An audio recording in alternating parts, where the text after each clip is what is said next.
अस्सलामुअलैकुम स्टूडेंट्स आज हम सेकंड ईयर बायोलॉजी का आगाज़ करेंगे। उसके पहले चैप्टर का पहला टॉपिक होमोस्टेसिस के बारे में पढ़ेंगे। सबसे पहले हम उसकी होमोस्टेसिस की हिस्ट्री पढ़ेंगे, फिर उसकी डेफिनेशन डिस्कस करेंगे। उसके बाद हम उसकी एग्जांपल के बारे में कुछ थोड़ा सा पढ़ेंगे। उसके बाद हम होमोस्टेसिस के कंपोनेंट्स के बारे में देखेंगे, फिर उसके कंट्रोल करने वाले जो कंपोनेंट्स हैं उसके बारे में डिस्कस करेंगे। सबसे पहले हम हिस्ट्री पे आ जाते हैं, होमोस्टेसिस की history. The term homeostasis was developed by the American physiologist named Walter Bradford Cannon। सबसे पहले जो होम्योस्टेसिस की इस्लाह से जिसने हमें मुआरफ किया वो उसका नाम था वाल्टर ब्रैडफोर्ड कैनन। वो एक अमेरिकन फिजियोलॉजिस्ट है। फिजियोलॉजिस्ट कहते हैं जो हमारी बॉडी के अंदर होने वाले प्रोसेसेस और फंक्शंस के बारे में स्टडी करता है। He gave this idea in 1932 in his book The Wisdom of Body। उसने होम्योस्टेसिस का जो आइडिया था होम्योस्टेसिस के बारे में बताया। उसने एक बुक लिखी थी 1932 में, The Wisdom of Body। उसके बारे में उस बुक में इसने होम्योस्टेसिस के बारे में डिस्कस किया था। होम्योस्टेसिस बेसिकली दो अल्फाज का मजमुआ है, homeo and stasis. Homeo means like और सेम, स्टेसिस मीन्स स्टॉप और स्टिल स्टैंड। इसका मतलब ये बनता है कि किसी भी चीज़ का कांस्टेंट रहना या किसी चीज़ का सेम रहना। इसके बाद हम इसकी डेफिनेशंस के बारे में थोड़ा सा पढ़ते हैं। Ability of body to maintain a constant internal environment. Body का जिस्म की वो खसूसियत जिसके ज़रिए वो अंदरूनी माहौल को मेंटेन रखती है, मुस्तकिल रखती है, उसे हम होम्योस्टेसिस कहेंगे। हम इसके बाद देख लेते हैं कि इंटरनल इन्वायरमेंट क्या होता है, एक्सटर्नल इन्वायरमेंट क्या होता है। Internal environment inside the body, inside the cell. जो हमारी बॉडी के अंदर जो भी इन्वायरमेंट है, जो भी माहौल है, हम उसे इंटरनल इन्वायरमेंट कहेंगे। इनसाइड द सेल, सेल के अंदर जो हो रहा है। इसके बाद ब्लड वेसल्स के अंदर जो माहौल है उसे हम कहेंगे इंटरनल इन्वायरमेंट है हमारा। उसके बाद देखेंगे external environment. Outside the body air, temperature, humidity. जो हमारी बॉडी के बाहर जो भी चीज़ें हैं उसे हम एक्सटर्नल इन्वायरमेंट कहेंगे। एयर है जैसी हवा है हमारे बॉडी के बाहर इर्द गिर्द। टेम्परेचर है हमारा, नमी होती है। अगर हमारी जिस्म को तमाम जितनी भी चीज़ें हैं, लिविंग ऑर्गेनिज्म हैं, इनको एक मखसूस सेट पॉइंट पर प्रोसीड करना होता है। अगर वो सेट पॉइंट से ज़्यादा कोई चीज़ होगी फिर भी ये प्रोसीड नहीं कर पाएगी। अगर उससे कम होगी फिर भी हमारी बॉडी उस फंक्शन को कैरी आउट नहीं कर सकेगी। उसके बाद हम इंटरनल इन्वायरमेंट के बारे में डिस्कस करते हैं। इंटरनल इन्वायरमेंट या कंडीशन एक ही चीज़ होती है। बॉडी टेम्परेचर हमारा इंटरनल इन्वायरमेंट है। हमारा जो बॉडी टेम्परेचर है उसका जो सेट पॉइंट है वो 37 है, 37 सेंटीग्रेड या 98.6 फ़ारेनहाइट। उसके बाद जो बॉडी साल्ट एंड वाटर, जो हमारे जिस्म के अंदर बॉडी साल्ट्स पाए जाते हैं और वाटर, उनकी एक ख़ास कंसंट्रेशन होती है। अगर बॉडी साल्ट ज़्यादा होंगे तो ये भी अच्छा नहीं होता हमारी बॉडी के लिए। अगर वाटर की कंसंट्रेशन ज़्यादा होगी ये भी अच्छी नहीं होती। अब वाटर अगर हम ज़्यादा कंज्यूम कर लेते हैं, ज़्यादा एक्सेस में पी लेते हैं, इससे बड़े डिजीज़ काज हो सकती हैं। जैसे कि अगर हम बहुत ज़्यादा पानी पी लें तो हमारे जो ब्रेन के सेल्स हैं वो बहुत ज़्यादा पानी आने की वजह से सूजन का शिकार हो जाएंगे, फूल जाएंगे, स्वेल कर जाएंगे। जिसकी वजह से स्वेल करने की वजह से ये हमारे स्कल की जो हड्डियाँ होती हैं उनसे ब्रेन सेल टकराएंगे, जिसकी वजह से हमारे सर में दर्द होगी, हेडेक होगा। उसके बाद ज़्यादा पानी पीने से सांस लेने के अमल में भी कोई ख़राबियाँ आती हैं, ब्रीथिंग प्रोसेस भी कम हो जाता है, उसमें ख़राबियाँ आ जाती हैं। उसके बाद waste product in a body, हमारी बॉडी के अंदर जितने भी वेस्ट प्रोडक्ट होते हैं ये भी हमारी इंटरनल इन्वायरमेंट या इंटरनल कंडीशन होती हैं। अगर इसे भी बाहर निकालने के लिए प्रोसेस एक्सक्रीशन वगैरह बाद में हम पढ़ेंगे। अगर ये हमारे अंदर वेस्ट प्रोडक्ट बहुत ज़्यादा हो जाए तो ये बहुत सारी बीमारियाँ काज करता है, जैसे कि आर्थराइटिस है। जैसे कि अगर यूरिक एसिड एक वेस्ट प्रोडक्ट है, अगर हमारी बॉडी में वो रहे बाहर ना निकले तो हमारे अंदर वो एक डिजीज़ काज करेगा जिसे हम आर्थराइटिस कहेंगे। गोइड भी होती है। उसके बाद ब्लड शुगर का एक मखसूस लेवल होता है। अगर ब्लड शुगर लेवल उससे ज़्यादा हो ये फिर डायबिटिक मेलिटस जिसे हम शुगर कहते हैं आम अल्फाज में, वो काज हो जाती है, जिसकी वजह से बहुत से फिजियोलॉजिकल डिसऑर्डर्स हो जाते हैं, जैसे कि हमारे पट्टे काम करना छोड़ जाते हैं, अगर ब्लड शुगर लेवल बॉडी में कम हो तब भी बहुत सारे मसाइल का सामना करना पड़ता है। हमारा जो ब्लड शुगर लेवल है वो 70 से लेकर 140 तक नॉर्मल होता है। अगर 140 से 200 तक हो तो हम कहेंगे वो शख्स प्री डायबिटिक्स है, यानी कि उस शख्स में डायबिटिक का आगाज़ होना शुरू हो गया है।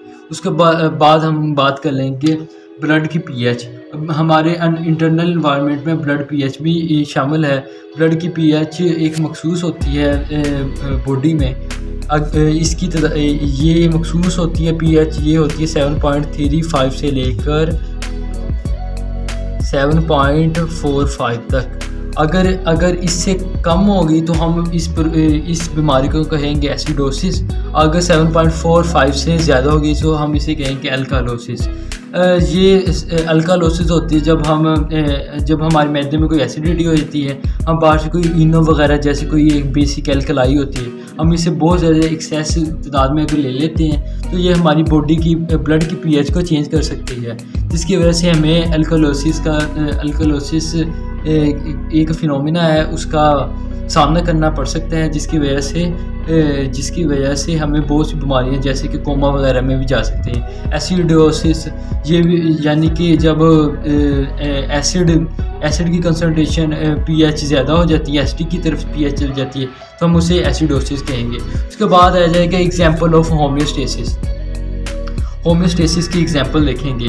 एक एवरेज पर्सन मेडिकल टर्म में एवरेज पर्सन का वेट जो लिया जाता है, स्टैंडर्ड माना जाता है, वो 17 kg होता है।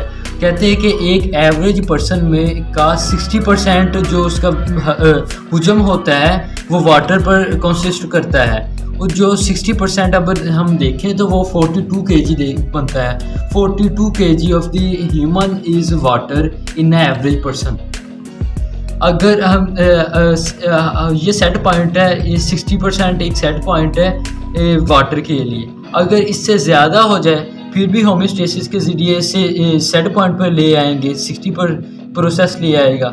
अगर इससे कम पानी की तादाद हो जाए, पानी का परसेंटेज कम हो जाए, फिर भी हमारे बॉडी के अंदर मैकेनिज़म्स हैं जो इसे 60 पर ले आएंगे। जैसे कि अगर हम बहुत ज़्यादा पानी पी लें तो ये अगर हमारे नॉर्मल बॉडी में 60% है तादाद पानी की, अगर ये 61 हो जाएगी तो हमारी बॉडी के अंदर एक हार्मोन होगा जो ADH एंटी डायूरेटिक हार्मोन, जिसे हम आर्जिनाइल वैसोप्रेशन हार्मोन भी कहते हैं। ये हार्मोन आएगा, ये दिमाग से रिलीज़ होगा, ब्रेन से रिलीज़ होगा, ये एक्ट करेगा हमारे नेफ्रॉन्स वगैरह पर। जो किडनी होती है ना वो बनती है स्मॉल यूनिट से, जिसे हम कहते हैं नेफ्रॉन्स जो वेस्ट प्रोडक्ट होता है ना हमारा, जिसमें पानी वगैरह होता है, साल्ट्स वगैरह होते हैं, ये पेशाब के ज़रिए जो बाहर निकल जाते हैं वहाँ पर नेफ्रॉन में जाते हैं। पहले नेफ्रॉन, बाद में यूरिनेशन वगैरह होती है।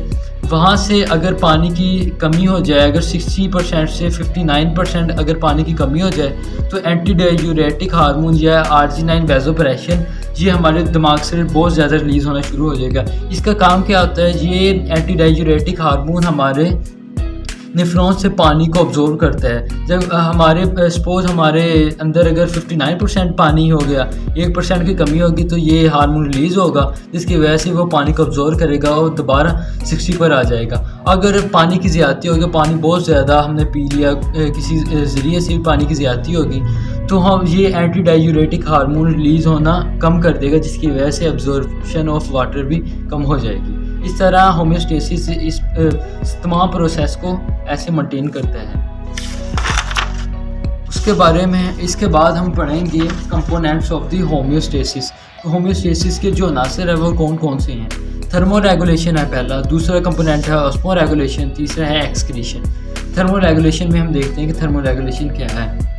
Maintenance of the constant body temperature, एक बॉडी टेम्परेचर का एक मुश्किल जगह पर उसको रखना, उसको हम थर्मो रेगुलेशन कहेंगे। एक बॉडी टेम्परेचर, हमारे जो नॉर्मल बॉडी टेम्परेचर है वो 37 एक कांस्टेंट टेम्परेचर है, 37 या 98.6 फ़ारेनहाइट। अगर इससे ज़्यादा हमारा टेम्परेचर हो जाएगा तो हमारी बॉडी के अंदर मैकेनिज़्म लगे हुए हैं जो उससे, अगर सपोज 38 हो जाएगा, हमारे बॉडी बहुत ज़्यादा गर्मी होगी, वो 37 से 38 हो गया, तो हमारी बॉडी के अंदर मेकनिज़म है जो इसे 37 पे ले आएंगे। जैसे कि हम अगर टेम्परेचर ज़्यादा हो जाए तो टेम्परेचर 38 हो जाए हमारी बॉडी का, तो हमें पसीना आना शुरू हो जाता है। पसीने आने का मकसद ये है कि जब पसीना आ जाता है उसके बाद हमें ठंड सी महसूस होती है। पसीने आने का मकसद यही है कि हमें हमारी बॉडी का टेम्परेचर डिक्रीज़ हो जाए। अगर इंक्रीज़ हुआ है तो पसीना आने की वजह से ठंड सी हमें महसूस होती है। इससे पसीना आने से हमारी बॉडी का टेम्परेचर कम हो जाता है। उसके बाद अगर बॉडी का टेम्परेचर बहुत ज़्यादा गिर जाए, लो हो जाए, तो फिर हमारे अंदर बहुत से मैकेनिज़्म हैं। जैसे शिवरिंग, हम कांपने लग जाते हैं। ठंड में हम जब कांपते हैं ना, शिवर करते हैं, उसकी वो भी हमारे बॉडी के टेम्परेचर की इंक्रीज़ करते हैं। उसके बाद हमारी जो नाड़ें, वेन्स होती हैं, जो कॉन्स्ट्रिक्ट करती हैं, ये गर्मी को अंदर ही रखती है, बाहर जाने को अलाउ नहीं करती। अगर बहुत ज़्यादा बॉडी का टेम्परेचर हाई हो जाए तो ये हमारी जो वेन्स है ये डायलेट कर जाती है, ये फैल जाती है, जिसकी वजह से हमारे अंदर जो गर्मी होती है ये बाहर चली जाती है। उसके बाद हम देखते हैं कि हाइपोथर्मोस्टेट, जो हमारे अंदर बॉडी के टेम्परेचर को कंट्रोल करने वाला आला है, वो हाइपोथैलेमस है। हाइपोथैलेमस एक दिमाग का हिस्सा होता है, छोटा सा हिस्सा होता है जो हमारी आंखों के बिल्कुल पीछे होता है। उसके बाद हम देखते हैं ऑस्मो रेगुलेशन क्या है। Maintenance of the constant water and the electrolyte level, पानी का लेवल और इलेक्ट्रोलाइट लेवल, जैसे कोई साल्ट वगैरह के लेवल को मेंटेन करने का जो प्रोसेस है उसे हम ऑस्मो रेगुलेशन कहेंगे। High level of water concentration is also dangerous. अगर वाटर की कंसनट्रेशन, जैसे पहले मैंने बताया कि वाटर की कंसनट्रेशन बहुत ज़्यादा हो जाए तो ये भी हमारी बॉडी के लिए डेंजरस है।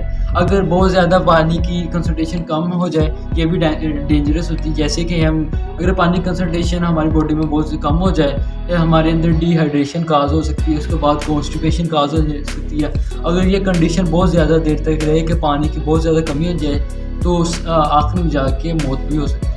उसके बाद एक्सक्रीशन देखते हैं। एक्सक्रीशन क्या है? Excretion removal of the waste from the body. हमारे अंदर वेस्ट, बहुत सारे वेस्ट होती है, उसको रिमूव करने के प्रोसेस को एक्सक्रीशन कहते हैं। जो उसके अंदर ऑर्गन्स यूज़ होते हैं एक्सक्रीशन, वो एक किडनी है, स्किन है, लंग्स है। उसके बाद अगर बहुत ज़्यादा, जैसे पहले मैंने बताया कि बहुत ज़्यादा अगर वेस्ट प्रोडक्ट हो जाए तो हमें आर्थराइटिस वगैरह जैसी बीमारियों से लड़ना पड़ता है। उसके बाद है होम्योस्टेसिस कंट्रोल बाय। होम्योस्टेसिस किन चीज़ों से कंट्रोल किया जाता है? ये 3 तरह के कंपोनेंट्स होते हैं होम्योस्टेसिस के अंदर जो कंट्रोल करते हैं। पहले होते हैं रिसेप्टर्स। रिसेप्टर्स स्पेशलाइज्ड सेल्स होती हैं, ये ख़ास किस्म के सेल्स होती हैं जिनके पास ये खसूसियत होती है कि वो के बैरूनी इन्वायरमेंट या अंदरूनी इन्वायरमेंट में कोई भी तब्दीली को डिटेक्ट कर सकती हैं, तब्दीली को भांप सकते हैं। उसके बाद आता है कमांड सेंटर। कमांड सेंटर में इंक्लूड होता है ब्रेन होता है, ये मैसेज सेंड करता है इफेक्टर्स कि जो भी चेंज है इफेक्टर उसके साथ लड़े और उसको मेंटेन करे और कांस्टेंट कंडीशंस को मेंटेन करे। उसके बाद effectors executes the commands of the command centre. जो कमांड सेंटर, जो ब्रेन ने हुक्म दिया होता है ना, उसके हुक्म दिया उस हुक्म पर अमल करे, ये उसे हम इफेक्टर्स कहते हैं।